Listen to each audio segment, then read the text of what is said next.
इस कहानी की शुरुआत में हमें एक बीहड़ को दिखाया जाता है जहाँ पर बच्चे जमीन पर गड्ढा कर रहे होते हैं। ये बीहड़ इतना खतरनाक होता है कि दूर दूर तक यहाँ पर पानी की एक बूंद भी नहीं है, यानी कि यहाँ से भागना नामुमकिन है। और जितने भी बच्चे गड्ढा कर रहे होते हैं ये सब के सब सजा के तौर पर यहाँ पर होते हैं। वहीं शहर में हमें एक लड़का दिखाया जाता है जिसका नाम स्टैनली है। जब वो जा रहा होता है तभी ऊपर से एक स्नीकर्स यानी कि शूज का पैर उसके ऊपर आकर गिरता है जिस पर लाल रंग की लाइंस होती हैं। स्टैनली उन जूतों को सूंघता है तो उनमें से बदबू आ रही होती है। दरअसल उसका जो परिवार होता है वो पैर से आने वाली बदबू का इलाज ढूंढ रहा होता है, इसीलिए वो उन शूज के पैर को अपने साथ लेकर वहां से चल देता है। पर तभी पुलिस आती है और उसे पकड़ लेती है क्योंकि ये जो स्नीकर्स, ये जो शूज होते हैं वो एक बहुत बड़े बेसबॉल प्लेयर के होते हैं जो उसने डोनेट कर दिए थे और अब इनकी चोरी का इल्जाम उसके ऊपर है। स्टैनली को पुलिस उसके घर ले जाती है जहां पर वो देखते हैं कि बहुत सारे शूज हैं जिन्हें देखकर पुलिस को पूरा विश्वास हो जाता है कि स्टैनली शूज चोरी करता है और बेसबॉल प्लेयर के शूज उसी ने चोरी किए थे। अब उसे कोर्ट ले जाया जाता है जहां पर जज उसे 18 महीनों की सजा सुनाता है और उसे उसी जगह भेजा जाता है जिस जगह को हमने कहानी की शुरुआत में देखा था, जहां बच्चे गड्ढा कर रहे थे। दरअसल स्टैनली का जो पूरा परिवार है वो अपने आप को अनलकी होने के लिए श्रापित मानता है और ये उसके परदादा से शुरू हुआ था। स्टैनली अब उस जगह पहुंच जाता है जहां पर बाकी बच्चे शुरू में उसे परेशान करते हैं और एक दिन जब वो खाना खाने के लिए बैठा होता है तो स्टैनली सबको बताता है कि उसके ऊपर जूते चुराने का इल्जाम लगाया था जो कि एक बहुत बड़े बेसबॉल प्लेयर के थे जिसका नाम क्लाइड स्वीट फीट लिविंगस्टन था और इस वजह से मुझे यहाँ पर भेज दिया गया। यहीं पर एक बच्चा होता है जो कभी नहीं बोलता, जिसे सब यहाँ पर जीरो के नाम से बुलाते हैं और वो उसकी बात सुनकर कहता है क्या उन जूतों पर लाल रंग की लाइंस थी? स्टैनली कहता है कि हाँ। स्टैनली रात को जब अपने बेड पर सो रहा होता है तो वह अपने दादा की कहानियों को याद करता है जिसमें जिक्र उसके परदादा का होता है जिन्होंने शेयर मार्केट में बहुत पैसा कमाया था, लेकिन एक किसिन कैट नाम की लेडी जो कि लुटेरी थी उसने उसके परदादा को बर्बाद कर दिया। जिसके बाद उसके परदादा ने एक पिग का फार्म खोला जहां पर वो एक लड़की से प्यार करने लगे और उस लड़की को पाना चाहते थे, इसीलिए वो एक लेडी के पास जाते हैं जिसके पास कई शक्तियां होती है। वो स्टैनली के परदादा को कहती है कि वो लड़की बेवकूफ है इसीलिए तुम उसे छोड़कर अमेरिका चले जाओ, लेकिन उसके परदादा नहीं मानते, वो उसे पाना चाहते हैं। जिसके बाद वो लेडी स्टैनली के परदादा को कहती है कि तुम एक छोटे से पिग को लेकर पहाड़ी के ऊपर जाओ, उसे वहां के झरने का पानी पिलाओ, जिसके बाद वो बहुत बड़ा हो जाएगा और वो लड़की जिससे तुम शादी करना चाहते हो उसके पिता मान जाएंगे। स्टैनली ऐसा ही करता है और जब वो पिग लेकर उस लड़की के पिता के पास जाता है तो वो मान जाते हैं, लेकिन वहां पर एक और आदमी आया होता है जिसका पिग उससे बड़ा होता है। हालांकि वो मोटा और बदसूरत होता है, लेकिन वो लड़की स्टैनली के परदादा से शादी करने के बजाय उस आदमी से शादी करने के लिए राजी हो जाती है क्योंकि वो एक बेवकूफ है। इसके बाद स्टैनली के परदादा शहर यानी कि वहां से निकलकर अमेरिका आ जाते हैं, लेकिन वो अपना एक वादा भूल जाते हैं जो उन्होंने उस लेडी से किया था जिसने उन्हें बताया था कि तुम्हें पिग के बच्चे को झरने पर ले जाना होगा, वहां का पानी पिलाना होगा। दरअसल साथ में उसने ये भी कहा था कि तुम्हें मुझे भी वहां पर ले जाना होगा जिस झरने के पानी को पीने के बाद मैं जवान और सुंदर हो जाऊंगी, लेकिन अब उन्होंने अपना वादा पूरा नहीं किया। जिसके बाद वो लेडी स्टैनली के परदादा को श्राप देती है कि आज के बाद तुम्हारे घर में जितने भी मेल पैदा होंगे वो सब के सब अनलकी होंगे और इसीलिए स्टैनली के परिवार में अब किसी के साथ भी उसका लक नहीं है।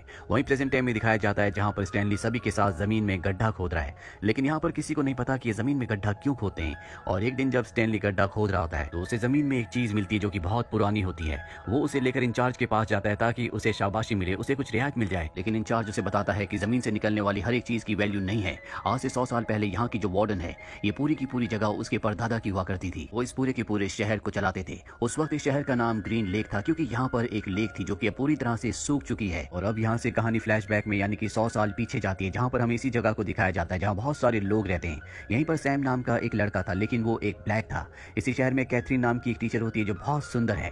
सैम और कैथरीन धीरे धीरे एक दूसरे को प्यार करने लगते हैं जो देखकर शहर के लोगों को, साथ ही वार्डन के परदादा को बहुत गुस्सा आता है क्योंकि वो एक ब्लैक है और वार्डन के दादा जो काले और गोरों में बहुत ज्यादा भेदभाव करते थे, वो नहीं चाहते थे कि सैम किसी भी तरह से कैथरीन के साथ जिंदगी बिताए। साथ ही वो खुद कैथरीन को प्यार किया करते थे, इसीलिए वो कैथरीन के स्कूल को जला देते हैं और साथ ही अपने साथ सैम को पकड़ कर ले जाते हैं क्योंकि वो उसे मारना चाहते हैं। कैथरीन इस बात से परेशान होकर यहाँ के पुलिस वाले के पास जाती है, लेकिन वो भी वार्डन के परदादा के साथ मिला हुआ होता है, वो उसकी मदद नहीं करता। जिसके बाद सैम को लेक पर मार दिया जाता है और अब कैथरीन सैम की मौत से बहुत ज्यादा परेशान और दुखी है, इसीलिए उसकी मौत का बदला लेने के लिए सबसे पहले वो पुलिस वाले को मारती है क्योंकि उसने उसकी मदद नहीं की थी। और इसके बाद वो शहर के कई लोगों को जो वार्डन के परदादा के साथ मिले हुए थे उन्हें मारना शुरू कर देती है। जिसके बाद उसका नाम कैथरीन बार्लो से बदलकर किसिन केट रख दिया जाता है क्योंकि वो जिसको भी मारती थी उसे किस करके चली जाती थी। और ये किसिन केट वही किसिन केट है जिसने स्टैनली के परदादा के खजाने को, उनकी सारी संपत्ति को उनसे लूट लिया था। कहानी वापस प्रेजेंट में आती है जहाँ पर स्टैनली को दिखाया जाता है कि वो गड्ढा खोद रहा है और तभी वहाँ पर उसे एक गोली मिलती है, जो गोली उससे उसका साथी जिसका नाम एक्सरे वो ले लेता है ताकि इस गोली को इंचार्ज को देकर वो एक दिन की छुट्टी पा सके।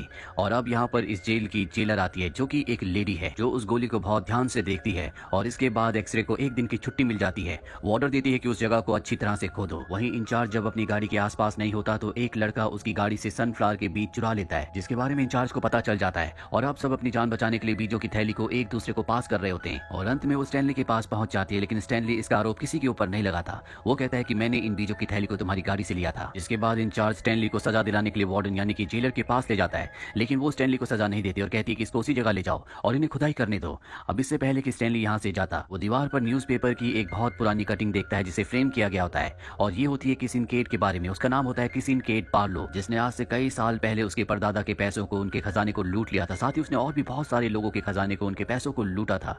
और ये किसिन केट वही है, यानी कि कैथरीन। अब जो गोली उसे वहां से मिली थी, उसे याद आता है कि उसमें लिखा था केबी, यानी कि वो केट बार्लो की थी। दरअसल वो गोली नहीं होती, बल्कि वो किसिन केट बार्लो की लिपस्टिक थी, जिसे सब ने गोली समझ लिया था। पर अब स्टैनली को इस सच पता चल चुका है। अब वो वापस उस जगह पर आता है जहां पर उसे गड्ढा खोदना था। वहां पर उसकी जगह जीरो गड्ढा खोद रहा होता है। वो स्टैनली से कहता है कि मैं तुम्हारे बदले गड्ढा खोद दिया करूंगा, लेकिन बस तुम मुझे पढ़ना सिखा देना। उसे पढ़ने का बहुत शौक होता है। साथ ही वो उसे अपना असली नाम भी बताता है।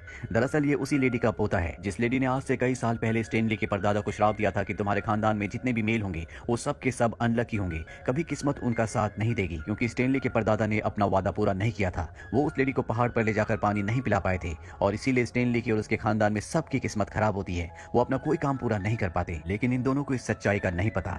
ये दोनों धीरे धीरे बहुत अच्छे दोस्त बन जाते हैं। स्टैनली जीरो को पढ़ना लिखना सिखाता है, साथ ही जीरो उसके बदले गड्ढा खोदता है। और जब ये बात इंचार्ज को पता चलती है तो वो बात जेलर को यानी कि वार्डन को बता देता है, जिसके बाद सब के सब जीरो और स्टैनली के पास आते हैं। स्टैनली वार्डन से कहता है कि हमें जीरो को पढ़ना लिखना सिखाना चाहिए, वो एक होनहार बच्चा है। लेकिन इंचार्ज उसका मजाक उड़ाता है। वो कहता है कभी पढ़ना लिखना नहीं सीख सकता।